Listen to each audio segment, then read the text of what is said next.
This is called the show. If you didn't know, this is called the show. Hey. I know in a bit. Guess who's back in the motherfucking house? Ooh, Barracuda. Ooh.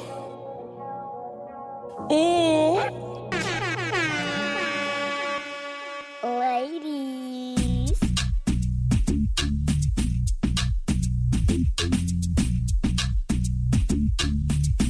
Good afternoon. Welcome to the show. You are listening to the show. My name is Elizabeth Mesa. Happy Wednesday, everybody. You guys have to tweet me and let me know. This is what I've been doing lately, and I know some of you guys know. I've been debating about Botox, whether if I should get Botox or not. Like, I really, really want to, because you could really see my crow's feet. And I keep posting pictures, and everyone keeps saying, no, don't do it because it's like botulism. And they keep sending me everything, like the negative, everything of why I shouldn't do it. Now, beauty hurts. And, but it's one of those things where you have to do it, because the more I smile, the more I post pictures. I don't really like to do a lot of, tweaking where all of a sudden you see the picture and then all of a sudden you see me in person. You're like, wait, what? That's you? It's like, oh my gosh, not even the same. It's like, it's like doing like night and day. And that's not what I don't want to do. But it does bother me when I have like wrinkles when I smile a lot, because then I feel like, if I could really fix that, then everything would be okay.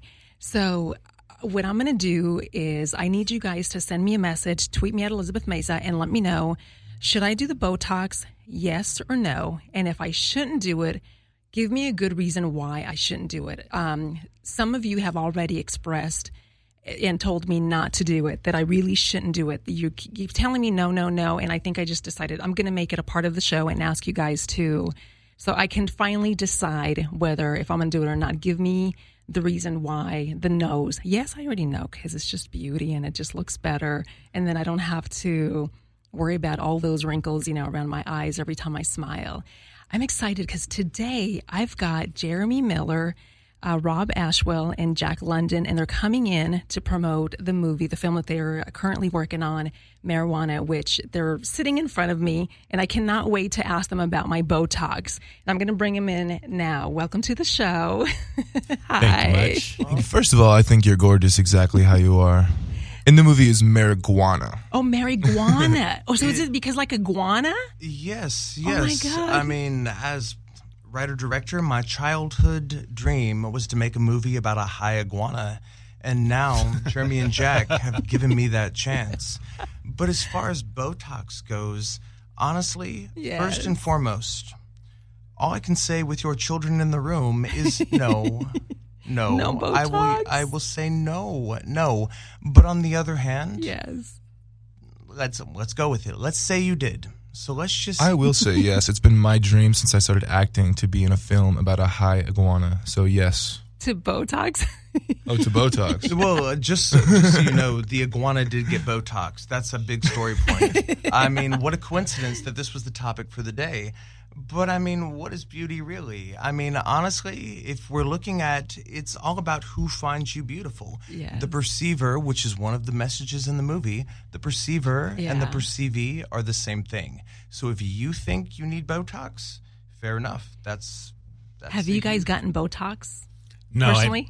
you, Jeremy? No? I'm a chef. Yes. So botulism is something we try and avoid. Oh, God. Like the plague. Yes.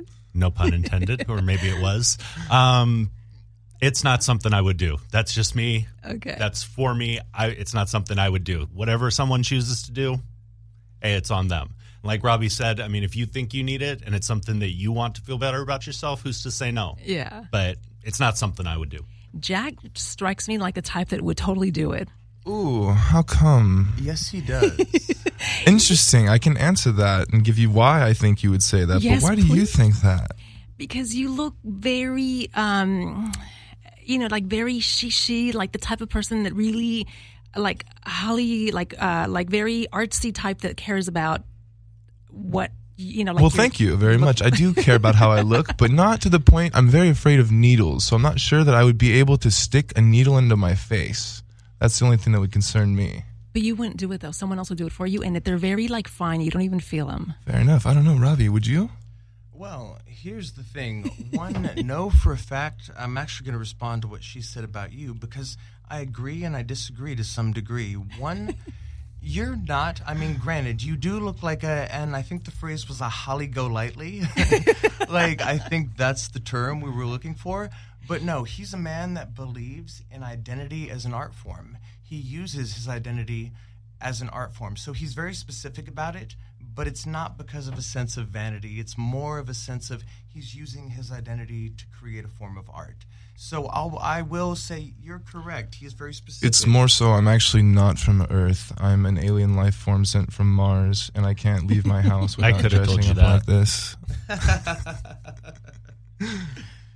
Oh, my gosh. So if you guys don't know, Jerry Miller is, he was the star of Growing Pains. So so everyone knows it. And whenever I posted it and I told everyone, they're like, oh my gosh, he's the same one, Growing Pains. I'm like, yes, absolutely, that is him.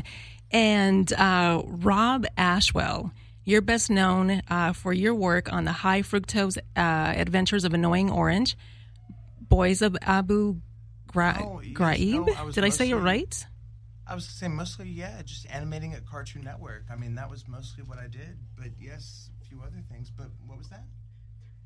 Did I say it right? Did I pronounce it right? Boys of Abu Ghraib. Yes. Boys of Abu Ghraib. I worked on that. That was about the military prison. And then, Grace Unplugged and also role in Slumdog Millionaire? Or no? Was that not? No. Okay, then I think then he must have sent this by, the... I was going to say, I think a gentleman with the same name did something in fantastic movie. Again... Danny Boyle is a genius, but mostly animating at Cartoon Network. I think Tony set me up. He's like, okay, let me see if she's going to say that. And then Jack, you are an actor, singer. Yes, ma'am. And you're best known for starring in the anti-bullying film, The Life and Death of Julian Finn. Yes. That was something we shot up in Portland maybe about 2 or 3 years ago. It was sort of an anti-bullying. My character was like a young football player who has an altercation with a young homosexual man. And after we get into this altercation, I'm going to get kicked off the football team and stuff like that unless I make a documentary about this young boy's life. And during this process, him and I become friends. And it's just sort of this beautiful journey of self-discovery and, all about anti-bullying and loving each other. So I loved it. Wow, that's nice. How did you guys come together with the project Mariguana or Guana? Mariguana. So I'll field that. Actually, first, I also saw the anti-bullying thing, and it was brilliant. Definitely check it out. So how we came together is first and foremost. Actually, if you want to talk about how we met. Oh yes, so first and foremost, I've known Jeremy for how many years? How many years have we known each other? 10 years now, easy. Around 10 years, actually. And, strangely enough, I believe we met in church, I believe. Mm-hmm. That was the first time we met. That is truly the first time we actually met. And then since then, we ended up bonding. We've hung out a few times. And then we've just worked together here and there. And he's just been a dear family friend and an awesome individual overall. Jack, on the other hand, he and I actually sold him marijuana in a parking lot of Chipotle. It was the parking lot of Chipotle. So, no, I'm totally kidding. Long story short, actually, I wasn't. I was not kidding. When you don't have a rec in California, it went recreational this year, which is part of the voice of what this movie is about. The fact that we just went recreational. I ended up having to go on Craigslist because my rec had expired, which is an official medical thing for me. I'm a veteran. I was in the Army. I've been to Iraq. And for sometimes I have legitimate depression. I had a medical recommendation for marijuana, and it expired. And I was not able to get the medication that I needed because of ridiculous legislation. So it turns out, when in doubt, Craigslist can fix almost anything. There were a couple of super crazy and shady guys, but then all of a sudden there was this gentleman who happened to have the name of... So Robert rolls up into my Honda Civic, and basically we end up sitting there for 3 or 4.5 hours and just talking about life and death and art and creation and everything like that. And then we actually ended up going to meet your girlfriend in Chipotle, right? We met my girlfriend in Chipotle. Yes, we did. Jeremy, so tell me, how is it that you became involved, and what is your role in... You know, I keep wanting to say marijuana, like Mariguana. Mariguana.